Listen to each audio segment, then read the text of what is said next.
galera bonita, professor Marcos Cunha na área para mais um dia do nosso projeto Fique em Casa Aprendendo da nossa plataforma Gonçalves Dias. E galera, é sempre um prazer imenso estar aqui com vocês, tá? Te alcançando aí na tua casa, onde tu estiver, para compartilhar esse lindo conhecimento que é a nossa geografia. E hoje, galerinha, nós vamos ter uma aula muito bacana, tá? Onde nós vamos responder, tá? Algumas questões de um assunto, olha que sempre cai, sempre cai, sempre cai. Que assunto é esse, Marcos? Ele cai onde? Cai na tua prova de concurso, na tua prova de vestibular, galera, que são as questões agropecuárias envolvendo o nosso país, tá? As questões sociais que envolvem esse processo e a famosa reforma agrária.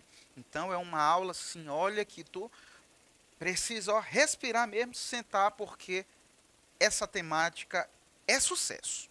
E lembra, terminou essa aula, quer relembrar, quer assistir novamente, quer pegar a aula teórica que embasou a resolução dessa resolução, galera, todo esse material está disponível para ti onde? Na plataforma Gonçalves Dias, tá? No YouTube, no Instagram e tem também os nossos podcasts na Rádio Timbira. Tá? Então, procura a gente lá para dar esse reforço no estudo, porque lembra, o teu sucesso é o nosso sucesso. Nós estamos aqui por você, tá bom? Então, sem mais delongas, vamos fazer aquele nosso processo básico que eu sei que tu me acompanha e tu já sabe como é.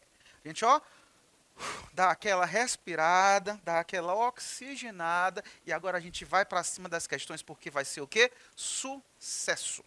Vamos que vamos. Olha essa primeira questão.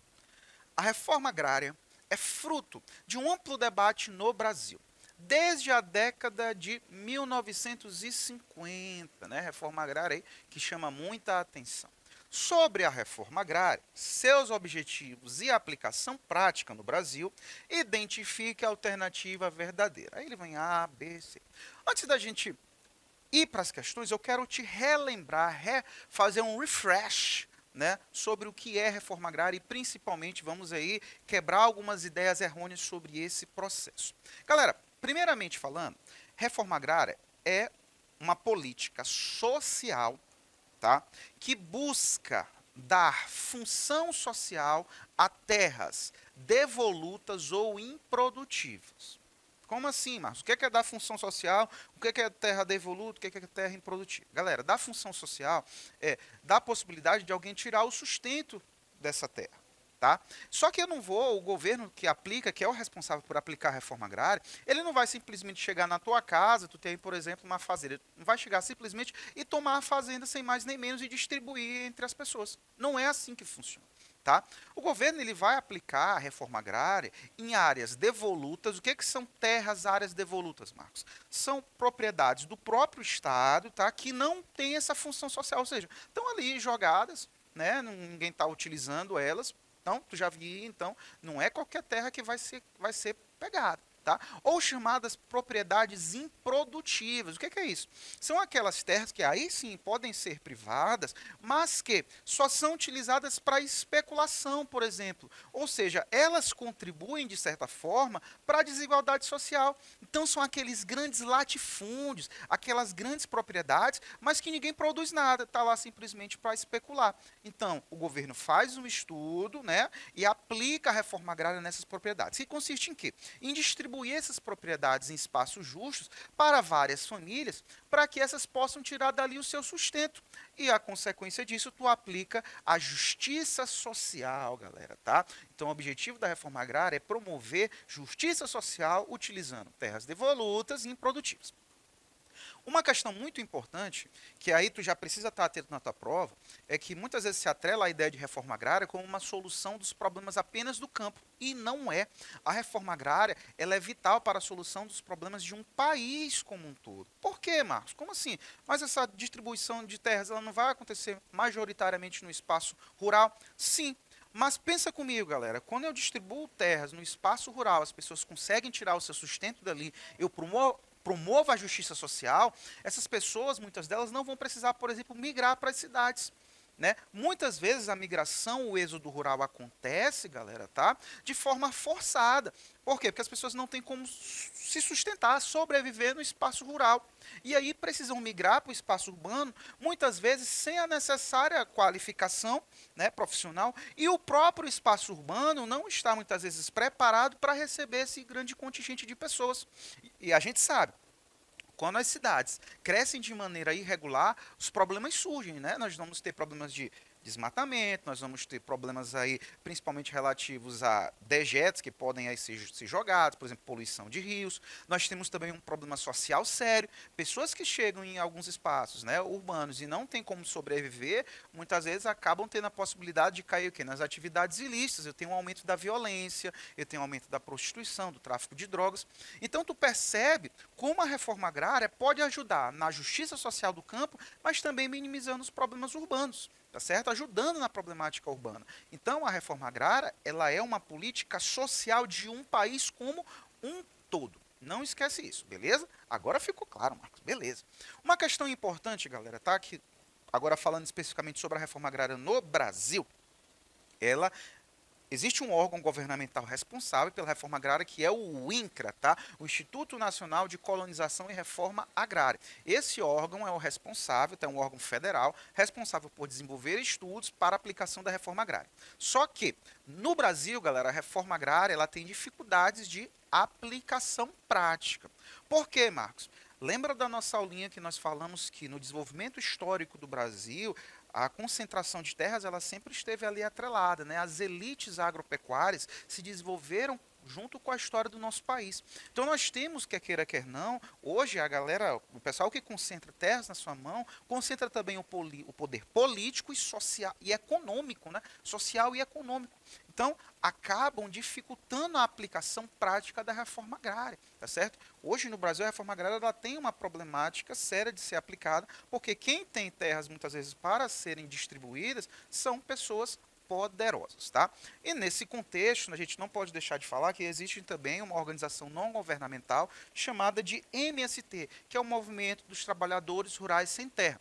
Qual o objetivo do MST, Marcos? É justamente lutar pela aplicação da reforma agrária no Brasil, auxiliando o INCRA na aplicação desse. Beleza? Falamos aí sobre reforma agrária, né? Sobre as suas características, objetivos e aplicações práticas. Agora a gente pode voltar para a questão.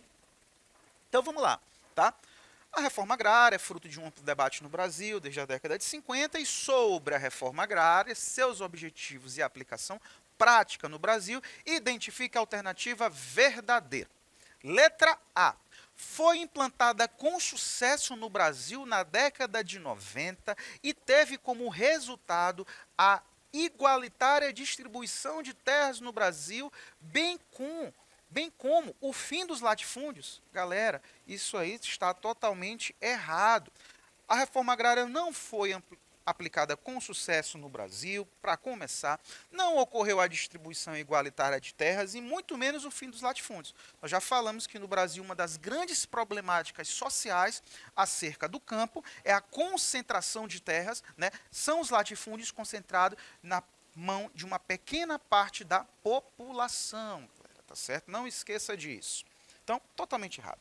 Letra B. O INCRA, o Instituto Nacional de Colonização e Reforma Agrária, foi criado para a implantação da reforma agrária, porém foi extinto em 98. Gente, o INCRA não foi extinto, tá? A gente falou, existem dificuldades para a aplicação prática da reforma agrária, mas o INCRA, ele resiste, ele existe, tá, galera? Existe e resiste, tá bom? Então, isso aqui é falso. Letra C. O MST, o Movimento dos Trabalhadores Rurais Sem Terra, é um movimento camponês fundado para impedir a execução da reforma agrária no país. Impedir é isso que o MST quer? Não, ele quer justamente o contrário. O MST quer aplicar a aplicação da reforma agrária no Brasil, galera, tá? Então isso é falso. Então, letra D. A reforma agrária no Brasil encontra dificuldades para aplicação real devido à grande influência dos grandes produtores rurais no meio político brasileiro. Sim ou não, galera? Com certeza isso é verdadeiro. Belezinha? Então, reforma agrária aí, questãozinha bacana. Beleza? Bora evoluir agora Dá aquela respirada que foi bastante informação, né? Mas vem comigo que ainda tem muita coisa para ser sucesso. Olha aí, ó. Segunda questão, abre aspas. É comum dividir os produtos agrícolas brasileiros em duas categorias. As, abre aspas, culturas de pobre, fecha aspas, nas quais se incluem o feijão, o milho, a mandioca e boa parte da produção do arroz, e, abre aspas novamente, as culturas de rico, fecha aspas, como são conhecidas as plantações de cana-de-açúcar, café, soja, algodão, trigo e etc. Né? José William Vicentino. Primeira coisa importante, quando a gente fala em termos agropecuários, quando a gente cita o termo cultura, galera, tá? A gente está falando aí da produção agrícola. Então, por exemplo, cultura do arroz, a produção do arroz, tá? Cultura do feijão, ou seja, a produção de feijão, tá? Em termos aí agropecuários. Belezinha? Aí ele te pergunta, né? Sobre as duas categorias apresentadas no texto, analise o que for correto. Eu ainda não vou nem ler as alternativas porque eu quero te lembrar uma coisa muito importante, galera, tá? A agropecuária brasileira, ela tem uma função de produzir para o abastecimento interno, ou seja, para o nosso consumo, mas principalmente para uma produção externa, para a exportação, tá? Tu não pode esquecer disso. E quando a gente vai analisar a distribuição da produção agrícola brasileira, a gente vai perceber que existe um peso da balança para onde? Para a exportação, ou seja, para a produção agrícola voltada para o lucro, galera. Tá certo? Ah, Marcos, já começou a me abrir a mente. Então eu tenho dois tipos de produção, interna e externa, cultura de rico, cultura de pobre. O que seria, Marcos, essa cultura de pobre? É justamente aquele tipo de alimento, galera, a cultura de produção para o consumo interno, né? Ou seja, para a importação. O que aí ele cita é o arroz, é o feijão, é aquilo que nós consumimos, né? E quando se fala em cultura de rico, quais são os produtos que ele cita lá no texto? É soja, é milho, ou seja, são os produtos que são valorizados onde? No mercado externo, galera, que é, ó, o principal objetivo da agropecuária brasileira, como tu pode ver aqui claramente, tá certo? Tabelinha verdinha aqui, ó, que representa exportação, veja como ela é bem maior em proporções do que a agricultura interna. Olha aí, galera, quando a gente fala dos principais produtos agrícolas brasileiros, né, em relativo ao lucro, olha quem vai estar: soja, nosso principal produto, nós temos a cana-de-açúcar, nós temos o milho, nós temos o algodão. Todas essas culturas de quê? Cultura de rico, galera. Tá certo? Ficou claro agora? Agora tu vai perceber a questão. Vamos agora, vamos para ela. Então, sobre as duas categorias apresentadas no texto, analise o que for correto. Letra A. A cultura de pobre pode ser considerada como a principal atividade agrícola da economia brasileira, em virtude desse ser um país emergente. A cultura de pobre, para o consumo interno, é a nossa principal atividade? Não é, not. Falso. A nossa agricultura ela é voltada principalmente para o quê? Para a exportação. Letra B. A cultura de rico é um fenômeno recente na economia agrícola brasileira. Galera, a produção para exportação é algo que aconteceu recentemente no Brasil? Não, galera. Se a gente for pegar o nosso processo histórico, nós vamos perceber que o Brasil se desenvolve a partir de ciclos econômicos baseados no quê? Na exportação de produtos agrícolas. Então isso aqui não é um fenômeno recente, é um fenômeno, né, bem antigo. Então isso aqui é falso, galera, tá certo? Letra C. A relação entre as culturas de rico e do pobre no espaço agrário brasileiro sempre estiveram em equilíbrio em termos de apropriação do espaço geográfico. Ou seja, aqui no Brasil, o produto que é voltado para a exportação tem o mesmo espaço do produto que é voltado para a importação? É claro que não, isso aqui é muito falso, galera. Nós temos no Brasil uma grande concentração de terras e esses latifúndios têm por grande objetivo o quê? Produzir para onde? Para exportação, galera, né? Quando a gente vai olhar a produção interna, ela vai ser majoritariamente praticada por pequenos produtores em pequenas propriedades, os chamados minifúndios, tá? Então isso aqui, ó, tá errado, né? Letra D. A cultura de rico envolve geralmente gêneros para exportação e abastecimento industrial, enquanto a cultura de pobre envolve, em maior parte, produtos para consumo interno. Sim ou não? Sim ou não? Sim ou não? É sim, galera. Olha aí, ó. É D de Deus, é Deus na parada, é esse que nunca nos abandona, galera. Esse é o nosso gabarito, tá certo? É a cultura de rico que vai pro mercado externo e a cultura de pobre que fica no mercado interno, tá certo? E a letra E, vamos ver só o erro delas, né? A cultura do rico recebe esse nome por ser conduzida por grandes cooperativas, enquanto a cultura de pobre é conduzida geralmente por empresários individuais. Também não tem nada a ver, ela está totalmente errada. Belezinha? Olha, Marcos, quanta coisa bacana, né? Ou não é? Então, ó, aquela respirada e bora evoluir que tem mais sucesso aí continuando. Abre aspas. De grão em grão, transgênico ou não, o cultivo da soja espalhou-se por todas as regiões do Brasil nas 3 últimas décadas. Hoje ocupa uma área 5 vezes e meia superior à da Holanda. O Brasil foi, em 2003 e 2004, o maior exportador mundial de soja e vem mantendo a posição de segundo maior produtor após os Estados Unidos. A previsão é de que esta condição de maior exportador mundial volte a ocorrer em breve, consolidando-se ao longo dos próximos anos. Tá? E aqui nós temos a expansão da fronteira agrícola da soja no Brasil de 77, né, até 2002. O que, que a gente vai perceber? Que a soja ela vem se expandindo pelo Brasil, principalmente na região central do nosso país. Né? Quando a gente fala de produto agrícola brasileiro, galera, tu não pode esquecer isso. Aquele hoje mais rentável economicamente é a soja, galera, tá certo? Não esquece disso. Essa soja, Marcos, ela tem o objetivo de abastecer o quê? O mercado interno ou externo? O mercado externo.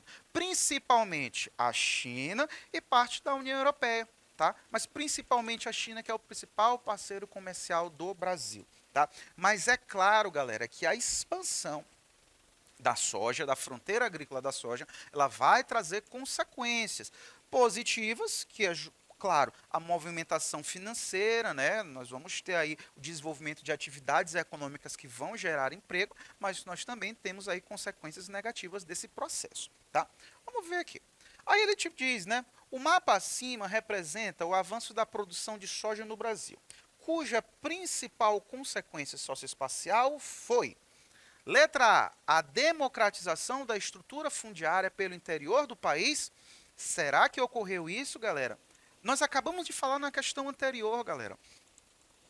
Quando se compara atividades agrícolas para exportação e atividades agrícolas para importação, não existe um equilíbrio. Existe uma prioridade para as atividades agroexportadoras, né? Tanto é que nós vamos ter no Brasil uma grande problemática, que é o que? A concentração de terras, né? Quando a gente vai ver produtos agrícolas para exportação, eles vão estar majoritariamente em latifúndios.